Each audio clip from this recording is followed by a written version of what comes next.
부동산 교육은 랜드프로. 안녕하세요. 랜드프로 아나운서 연호진입니다. 여러분, 경매 물건을 검색할 때 또 빼놓을 수 없는 가장 중요한 항목 중에 하나가 바로 지역 선정일 텐데요. 오늘은 이 지역을 선정하는 데 있어서 체크해봐야 할 사항들을 알아보는 시간 준비했습니다. 생생경매 우리 이영욱 대표님 모시겠습니다. 네, 대표님, 안녕하세요. 반갑습니다. 대표님, 그 경매 물건에서의 지역 선정 왜 중요한지 다시 한번 좀 강조를 좀 해주시기 바랍니다. 네, 우리가 지난 시간에 물건 선정에 대해서 같이 언급을 좀 해봤어요. 그때 세 가지 기준이 있었다고 말씀드렸는데 그 기준 혹시 기억나시나요? 첫 번째가 용도, 네, 그리고 두 번째가 그 지역과 세 번째가 이제 뭐 가격. 네, 이 정도 맞습니다. 아닙니까? 정확합니다. 역시 아주 모범적인 우리 또 강의를 들으시는 선생님 같아요. 자, 그 세 가지 기준 중에 하나가 지역인데 지금 여러분이 거주하시는 지역도 있을 거고 여러분의 일자리가 있는 지역도 있을 건데 투자자라면 본인의 목적에 맞게 지역을 선정하시게 됩니다. 예를 들어서 우리가 지금 서울에 있고 서울에 있는 투자처를 선택하고자 할 때 서울의 구가 몇 개인지는 아시나요? 서울의 구가 몇 개였죠? 25개 구가 있죠. 맞습니다. 네. 그 근래 들어서 그 규제와 관련돼서 투기지역, 투기과열지구, 조정대상지역 다 들어보셨죠? 네네. 그러면 거기 서울 25개 구에 들어가 있는 그 규제 지역들이 다 달라요. 그렇죠? 그런 내용부터 여러분들 좀 알고 계시는 게 필요해요.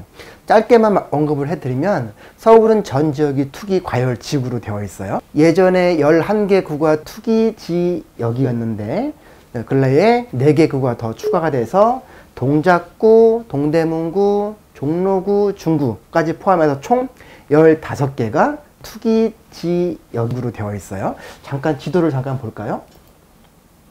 자, 제가 지금 서울 지도를 구별로 한번 쉽게 볼 수 있도록 한번 해봤어요. 서울이 강북구 쪽 해서 이쪽 강서 또 아래쪽으로 서남 쪽 지역들, 동남 쪽 지역들에서 총 25개 구가 있는데 이렇게 한강에 있는 지역들 위주로 투기 지역이 있다가 지금 종로, 중구, 또 동대문구, 동작구 이렇게 투기 지역이 됐죠.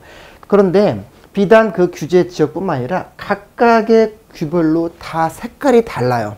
다시 말해서 우리가 어떤 물건을 향후에 3년 뒤, 5년 뒤, 8년 뒤에 팔고 그 동안에 어떤 차익을 얻고 싶다는 분들도 계실 거고 또는 오피스텔이나 소액 빌라처럼 내가 다달이 이자를 커버하고도 수익이 나오는 월세로 인해서 그런 수익형으로 원할 수 있고 그런 부분들이 다 다르기 때문에 여러분이 원하는 지역, 내가 들어갈 수 있는 금액 그리고 내가 기대하는 목표에 따라서 지역 선정이 아주 중요한 거죠.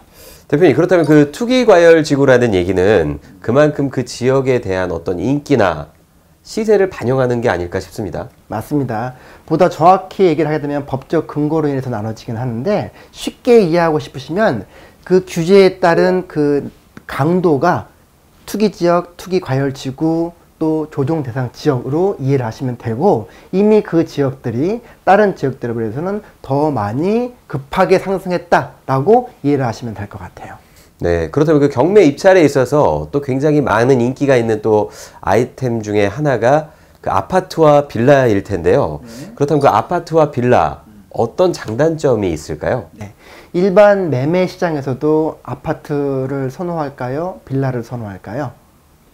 매매 시장에서는 아무래도 아파트를 좀 더 많이 선호하지 않을까요?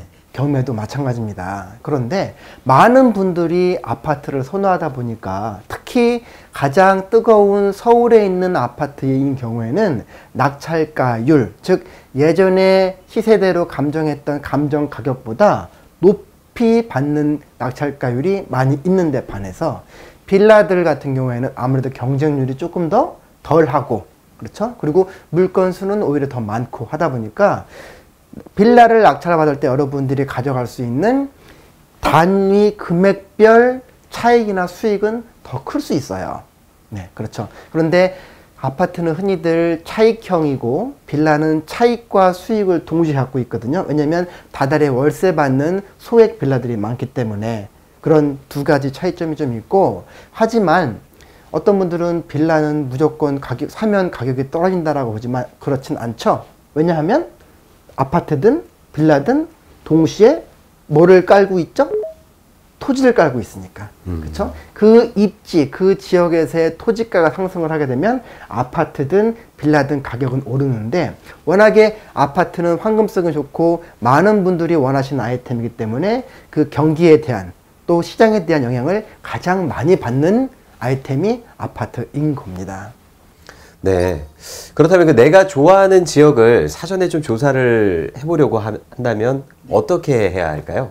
네, 좀 전에 말씀드렸던 것 같이 모든 시와 도에는 각각 거기에 맞는 계획들이 있어요. 그런데 초보자로서 여러분이 가장 쉽게 접근할 수 있는 계획 한 가지만 일단 먼저 말씀을 드릴게요. 자, 그 서울 25개 구가 있다고 말씀을 드렸고, 25개 구에서 크게 권역을 5개 권역으로 나눠놨습니다. 종로구, 중구, 용산구를 도심이라고 하고, 이쪽 한강 위쪽에 있는 동부권이 있을 거고, 또 도심 좌측에 서북권이 있어요. 그러면 한강 이남 쪽으로 이쪽은 서남권, 또 이쪽은 강남, 서초, 강남, 송파, 강동에서 동남권, 이렇게 총 5개 권역과 그리고 25개 구별로 각각 그 지역이 갖고 있는 계획들을 총망라한 계획이 바로 2030 서울시 생활권 계획이라는 게 있어요. 여러분들이 검색 사이트나 구글을 통해서 생활권 계획 치면 바로 정부에서 운영하는, 서울시에서 운영하는 사이트로 넘어오게 됩니다. 거기서 그 해당되는 구를 클릭을 하시고 바로 다운을 받을 수 있어요.